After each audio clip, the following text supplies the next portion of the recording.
नमस्कार दोस्तों, क्या आप जानते हो कि दुनिया की सबसे महंगी जमीन कहां पर है? लंदन में, पेरिस में, न्यूयॉर्क में?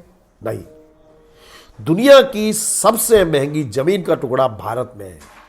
भारत में ही पंजाब में स्थित सिरहिंद में विश्व की सबसे महंगी जमीन का टुकड़ा है और इसे खरीदा था दीवान टोडरमल ने। गुरु गोविंद सिंह जी के छोटे छोटे साहिबजादों बाबा फतेह सिंह और बाबा जोरावर सिंह की शहादत की दास्तान शायद आपने सबने कभी ना कभी तो सुनी ही होगी।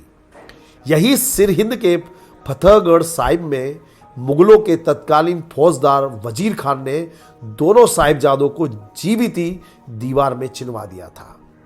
दीवान टोडरमल, जो कि इस क्षेत्र के एक धनी व्यक्ति थे, और गुरु गोविंद सिंह जी उनके परिवार के लिए अपना सब कुछ कुर्बान करने को तैयार थे।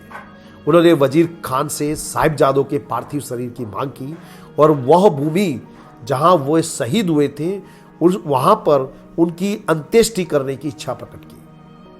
लेकिन वजीर खान ने नीचता दिखाते हुए भूमि देने के लिए इनकार कर दिया और एक बड़ी ही अटपटी और अनुचित मांग रखी। वजीर खान ने मांग रखी कि इस भूमि पर सोने की मोहरें बिछाने पर जितनी मोहरें आएंगी वही इस जमीन का, इस भूमि का दाम होगा।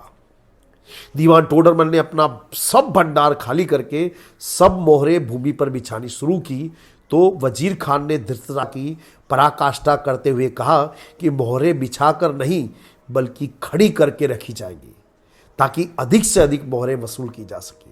खैर, दीवान टोडरमल जैन ने अपना सब कुछ बेच बाच कर मोहरें इकट्ठी की और 78,000 सोने की मोहरें देकर 4 गज भूमि की जमीन को खरीदा ताकि गुरुजी के साहिबजादों का अंतिम संस्कार वहां पर किया जा सके।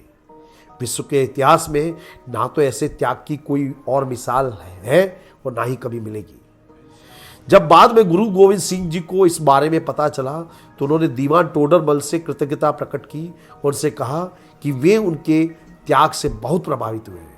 उनसे इस त्याग के बदले में कुछ मांगने को कहा। जरा सोचिए, दीवान टोडरमल ने क्या मांगा होगा गुरु जी से? दीवान जी ने गुरु जी से जो मांगा उसकी कल्पना करना भी संभव नहीं है। दीवान जी ने गुरु जी से कहा कि यदि कुछ देना चाहते हैं तो कुछ ऐसा वर दीजिए कि मेरे घर पर भी कोई पुत्र ना जन्म ले और मेरी वंशावली यही मेरे साथ समाप्त हो जाए। इस अप्रत्याशित मांग पर गुरु जी सहित सब लोग हक्के बक्के रह गए। गुरु जी ने दीवान जी से इस अद्भुत मांग का कारण पूछा तो दीवान टोडरमल ने उत्तर दिया कि गुरु जी, यह जो भूमि इतना महंगा दाम देकर खरीदी गई है और आपके चरणों में न्यौछावर की गई है, मैं नहीं चाहता कि कल को मेरे वंश आने वाली नस्लों में से कोई कहे कि यह भूमि मेरे पुरखों ने खरीदी थी।